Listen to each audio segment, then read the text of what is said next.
بسم اللہ الرحمن الرحیم۔ السلام علیکم محترم ناظرین، جس طرح کہ آپ کو معلوم ہے کہ الحمدللہ ہمارے اس چینل پر روزمرہ کی دعاؤں کے سیکھنے سکھانے کا، پڑھنے پڑھانے کا، سننے سنانے کا سلسلہ جاری ہے۔ تو ہم نے اپنے اس کام کا آغاز سونے کی دعاؤں سے کیا تھا۔ تو پہلی سونے کی دعا الحمدللہ آپ نے یاد کی، تو آج میں دوسری دعا آپ کے سامنے بیان کرنا چاہتا ہوں، اور وہ دعا بڑی اہم ہے، بالکل چھوٹی سی ہے، اور وہ ایک وظیفہ ہے، اور اس کا فائدہ کیا ہے وہ میں انشاءاللہ آپ کو وہ بھی بتاؤں گا، اور اس کے ساتھ ساتھ وہ دعا بھی بتاؤں گا۔ اور سونے سے پہلے انسان کی جب تھکاوٹ ہوتی ہے، انسان کو تھکن ہوتی ہے، تو اصل میں اس تھکاوٹ کو دور کرنے کا وہ وظیفہ ہے۔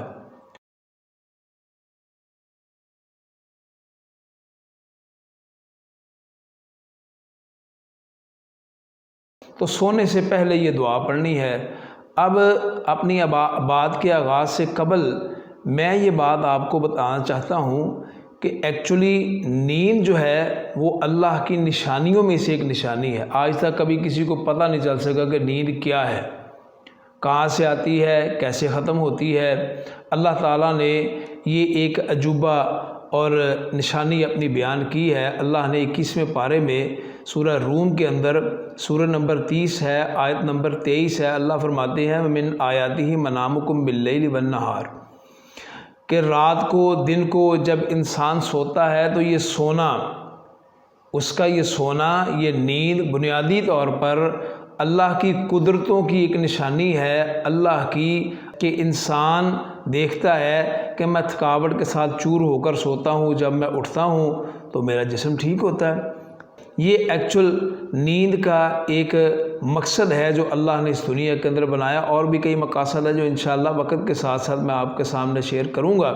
لہذا اگر ہم سوتے ہیں تو سونے کا بھی طریقہ وہی اپنانا ہے جو اللہ کے رسول صلی اللہ علیہ وسلم نے ہم کو بتایا ہے۔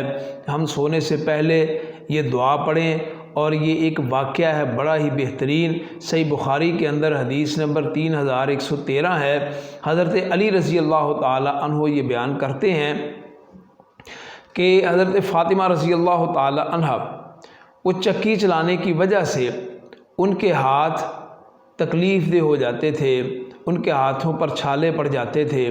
تو حضرت فاطمہ رضی اللہ تعالی عنہ کو ایک دفعہ پتہ چلا کہ میرے بابا کے پاس، یعنی جناب محمد الرسول اللہ صلی اللہ علیہ وسلم کے پاس قیدی آئے ہیں، تو میں ان کے پاس جا کر کوئی غلام یا لونڈی لے آؤں جو میرے کام کو شیئر کر لے، میرے کام کو بٹا دے، میرا ہاتھ بٹایا کرے، تاکہ مجھے یہ تکلیف نہ ہو ہاتھوں کی، اور دیگر جو جسم کے اندر تھکاوٹ ہوتی ہے وہ نہ ہو۔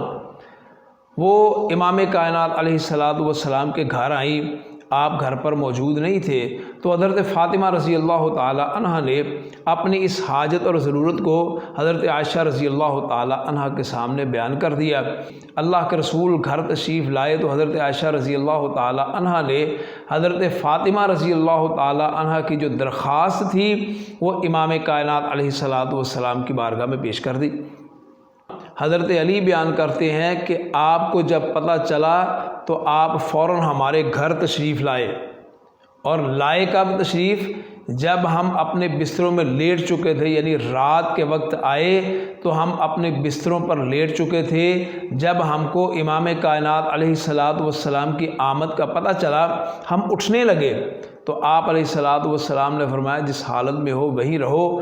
تو آپ ان دونوں کے درمیان بیٹھ گئے، اور امام کائنات علیہ السلام کے قدموں کی ٹھنڈک، یہ علی رضی اللہ تعالی عنہ کے الفاظ سنیں ذرا، کہ امام کائنات علیہ السلام کے قدموں کی ٹھنڈک میں نے اپنے سینے میں محسوس کی، سبحان اللہ۔ اور وہاں اس موقع پر اللہ کے رسول صلی اللہ علیہ وسلم نے اپنی بیٹی کو اور اپنے داماد کو، دیکھیں یہاں ایک ضمناً بات آئی ہے تو میں کہہ دیتا ہوں کہ ہم عام طور پر بیٹیاں بیاہنے کے بعد سمجھتے ہیں کہ اب ہمارا حق پورا ہو چکا ہے، اب وہ جانے اور اس کے گھر والے جانے نہیں، اللہ کے رسول شادی کے بعد بھی اپنے داماد اور بیٹی کی تربیت کر رہے ہیں۔ امام کائنات علیہ الصلوۃ والسلام نے ان سے کہا کہ جو چیز تم لینے کے لیے آئے تھے، حضرت فاطمہ کیا لینے گئی تھی؟ خادم، غلام، کوئی نوکر مل جائے تاکہ مجھے مشقت کم اٹھانی پڑے، تھکاوٹ کم ہو۔ تو امام کائنات علیہ الصلوۃ والسلام نے فرمایا کیا میں تم کو اس سے بہتر چیز نہ بتاؤں؟ دیکھیں اللہ کے رسول کی بات سنیں کیا ہے، سبحان اللہ، وہ بہتر چیز کیا ہے؟ امام کائنات علیہ الصلوۃ والسلام نے فرمایا جب تم اپنے بستر پر آؤ، سونے کے لیے آؤ، آرام کرنے کے لیے آؤ، تو نیند کی آغوش میں جانے سے قبل 33 مرتبہ سبحان اللہ، 33 مرتبہ الحمدللہ اور 34 مرتبہ اللہ اکبر یہ پڑھ لیا کرو۔ یہ اس غلام سے بہتر ہے، اس نوکر سے بہتر ہے جو تم لینے کے لیے آئی تھی۔ تو اللہ کے رسول صلی اللہ علیہ وسلم کے اس فرمان سے ہم کو یہ پتہ چلتا ہے کہ ہم نوکر یا غلام رکھتے ہیں اپنی تھکاوٹ کو، اپنے کام کو کم کرنے کے لیے، اپنے بوجھ کو کم کرنے کے لیے۔ تو جب ہم نوکر نہیں رکھیں گے، ہمارے پاس ملازم نہیں ہوگا، تو آپ دیکھیں اگر کوئی بندہ سارا دن کام کرنے کے بعد اپنے بستر پر آئے اور یہ 100 کلمات، 100 دفعہ یہ کلمات پڑھ لے، 33 مرتبہ سبحان اللہ، 33 مرتبہ الحمدللہ اور 34 مرتبہ اللہ اکبر، تو اللہ کے رسول کے فرمان کے مطابق یہ نوکر سے بہتر ہے۔ کیا مطلب؟ اللہ آپ کی تھکن کو دور کر دے گا۔ یہ بڑی ہی پیاری دعا ہے، بڑا ہی پیارا وظیفہ ہے، یہ سونے سے پہلے ہم کو کرنا چاہیے۔ اللہ ہم سب کو عمل کی توفیق عطا فرمائے۔ وآخر دعوانا ان الحمد للہ رب العالمین۔